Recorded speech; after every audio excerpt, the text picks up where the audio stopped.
देखो, आपने junior accountant की एग्जाम भरी अभी 11 फरवरी में भी के लिए अर्थव्यवस्था का जो बिंदु है वो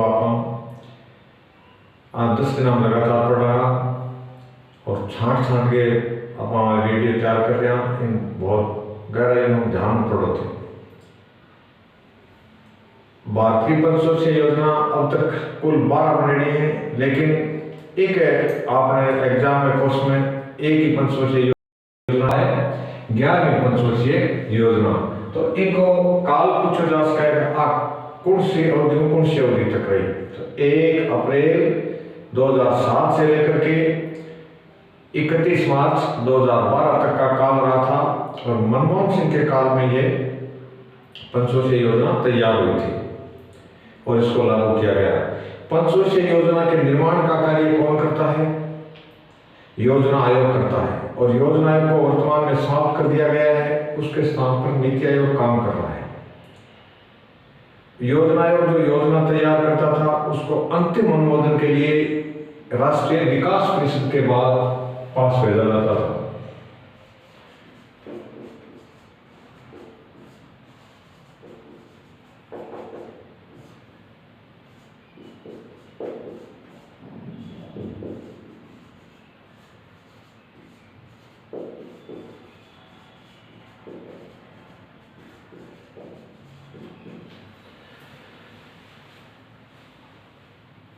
जो कि प्रधानमंत्री योजना का अध्यक्ष होता था, इसलिए प्रधानमंत्री की अध्यक्षता में ये योजना निर्मित होती थी और इस योजना को निर्माण के बाद राष्ट्रीय विकास परिषद को भेजा जाता था। अब हम चर्चा करते हैं कि इसमें आर्थिक विकास दर का लक्ष्य क्या तय किया गया था और क्या वो प्राप्त हुई। तो मित्रों, इसमें लक्षित विकास दर जो थी वो थी 9% वार्षिक थी, लेकिन 9% का लक्ष्य प्राप्त नहीं हुआ। हमें सिर्फ ये टारगेट पढ़ने हैं, अचीवमेंट नहीं पढ़ना है।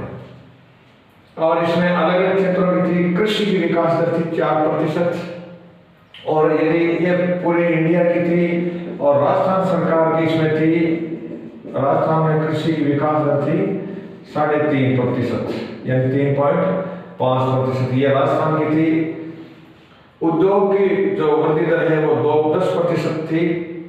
सेवा क्षेत्र की जो भारत में वृद्धि दर रखी गई थी वो 9% थी। तो ये 3 अलग अलग क्षेत्रों के लक्ष्य रखे गए थे और समग्र ये 9% रखी गई।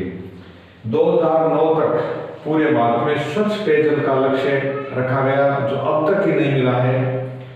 कुल प्रजनन दर यानी जनसंख्या वृद्धि दर को घटाने का प्रयास किया गया और स्थिर जनसंख्या के लक्ष्य को प्राप्त करने के लिए इसमें कुल प्रजनन दर 2.1% का लक्ष्य रखा गया।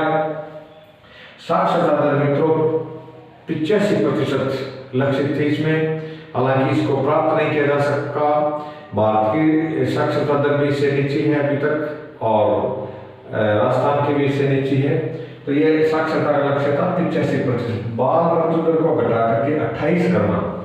बाल मृत्यु दर, मातृ मृत्यु दर ये प्रति 1,000 जन्मों पर निकाली जाती है, इसलिए इनको बाल मृत्यु दर को घटा करके 28 करना, मातृ मृत्यु दर को 1 करना।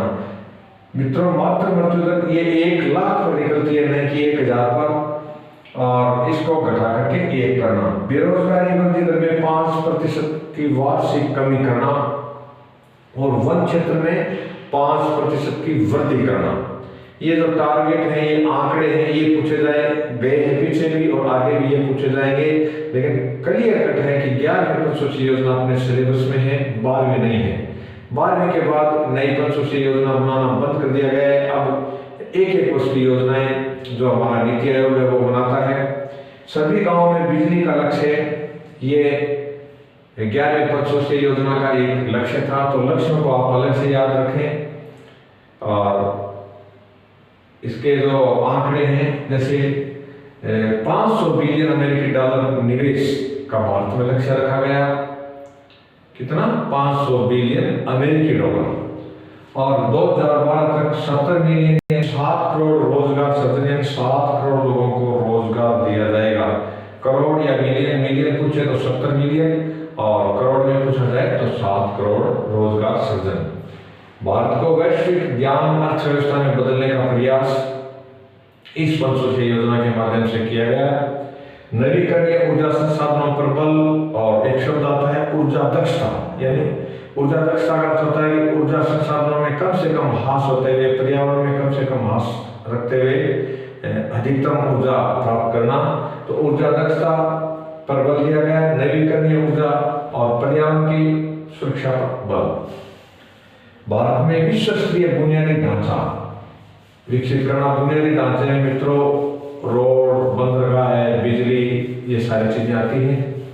और देश में गरीबी में 10% की कमी करना। कितने? 10% की। ये जो अपने सी रंगराजन फार्मूला था, तेंदुलकर फार्मूला था, इनमें गरीबी के आंकड़े अलग अलग हैं, लेकिन दोनों में 30 से ऊपर हैं।